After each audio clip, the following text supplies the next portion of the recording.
So, welcome to another episode of the VoIP Guys. If you remember from last time, we took our series of on Asterisk a little bit further. We have installed and compiled the Asterisk now, and we started to try a little trick with a start script, and we ran into a bit of a problem. But Matthias, our expert, has fixed it, hopefully. Maybe. We shall see. We will see. So just switch to the console, please. Yep. That was our trouble. We just wanted to start Asterisk, and it said, "I did not find something." What is the problem, or what did we want to do? We want to install a start script, and the start script should do more than one thing. The first thing is it should start the Asterisk server if the server is booting, or I should start and stop it, and it should move to the background. So this is a background task, and that I should call it again or log into it every time. This is the first thing. The second thing is we don't want Asterisk to run as root. Right. This is always dangerous. So we want a separate Asterisk user, and we want to run Asterisk as Asterisk user. So why are we doing this now? We just could start configuring Asterisk, but I think it's good to have a proper setup first. So we are doing another boring session and try to make a good setup. Okay. So first thing we have to do is to edit the Asterisk script. We copied from the source code. And here is the trick. There are some placeholders in there. And as you can see, I'm not a VI crack. I have to delete every single sign. And then I have to enter where is the Asterisk binary. If you don't know where it is in your installation, just type Asterisk. Then you can see it's in user sbin Asterisk. Works with every binary. So the daemon is in user sbin Asterisk. Then it asks us for the run directory, where it stores its PID files and sockets and stuff. This is var run. This is always the same in Linux. You have the var run directory where the run files are. But there is a subfolder called Asterisk, and the subfolder was created by the make install. Okay. Then there is the etc directory. Where are the configuration files of Asterisk stored? That's done in etc Asterisk. Okay. Then that's it for the first try. Okay. Now we can start it. And it will start. It will complain about something, but it will start. There are some problems left. What did we solve? We solved, we have a start script, and we can start Asterisk. It is now a background task. It's running as daemon now. And if I want to log into the Asterisk console, I just type Asterisk -R. Then it logs into the Asterisk console, the Asterisk CLI. And if I type exit, the Asterisk server is still running, and I can go back to the Asterisk server. Okay. So the start script is doing its job. That's the good part. Okay, and what's the bad part? The bad part is, if we go to the process list, then we see here Asterisk is running.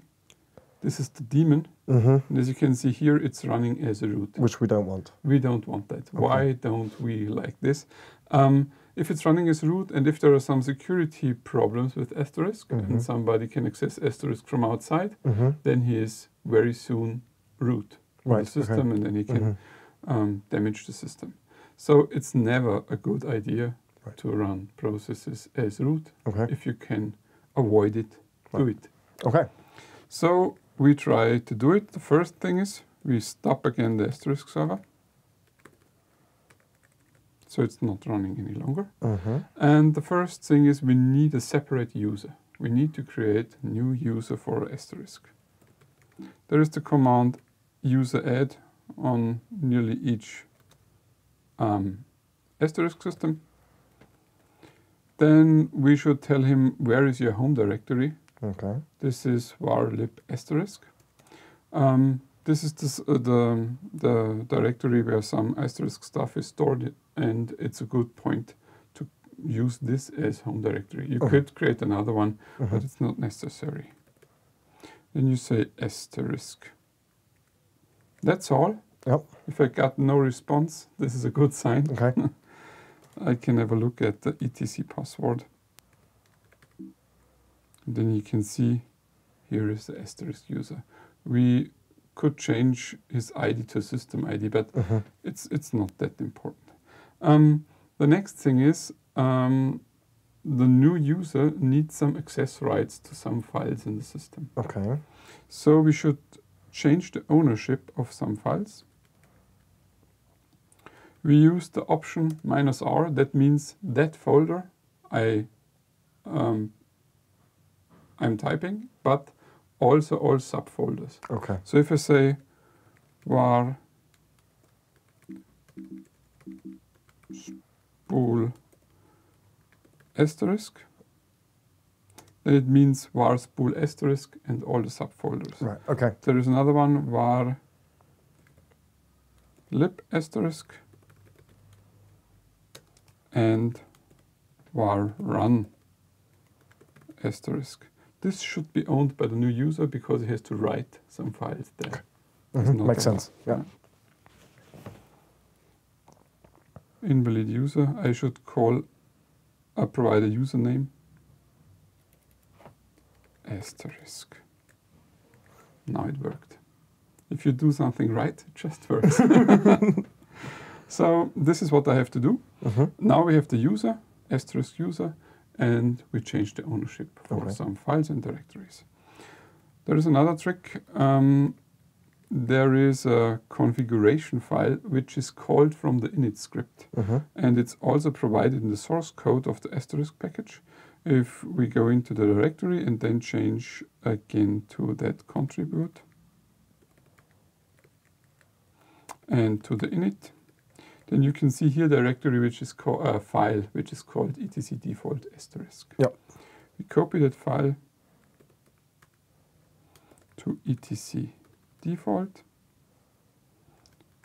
asterisk, and the init script just calls that script for the configuration. Okay. Then we have to edit it.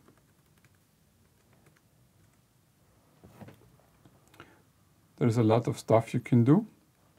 Most important stuff is to provide a user in the group which Asterisk should use after the startup. You can change some other things, but for now they're not so important for our setup. That's it. Now we try again. We will see.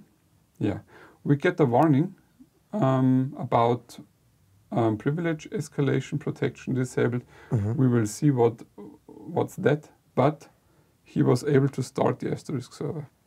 And if we now have a look at our process list, we can see that it now has an asterisk user. Yeah, as you can see here, it uses user asterisk and group asterisk. So the world is a little safer now for us. That's it. We can access it like this with asterisk -r, but now it's not owned by root. The process is not owned by root. And I think it's good enough for now. So we can talk about the privilege issue. They provide a link to the wiki, Asterisk wiki. If you want to start it, you get the link and you can just put the link into your browser. And then you can see there is a new option, funny option, it's called Live Dangerously. What does that mean? Sounds a bit ominous. Yeah, it's true. They have many of these options. Example is Insecure Very. That's another great option. But here is the Live Dangerously option. What does that mean? In the dial plan, you can call some functions, and you can write some files if you want to directly out of the dial plan. Okay. That's maybe useful. Yep. But you can destroy something, or if you are an attacker, you can use that for attacking the system. So they invented a new parameter, live dangerously, and it defaults to yes. Right. Why is this? Because they want to provide backward compatibility. Okay. So if you are installing a new Asterisk system, then you just should change that parameter. You can find it in etc asterisk asterisk.conf. And you can search for the parameter, and here you can see it's turned off, and now you can see I can switch it to live dangerously equals no. And I'm not sure if the Asterisk server is running, so I just stop it. Yeah, it was running. And start it again. Without this error message. Without this error message. Now we are safe. Yep. Now our script works.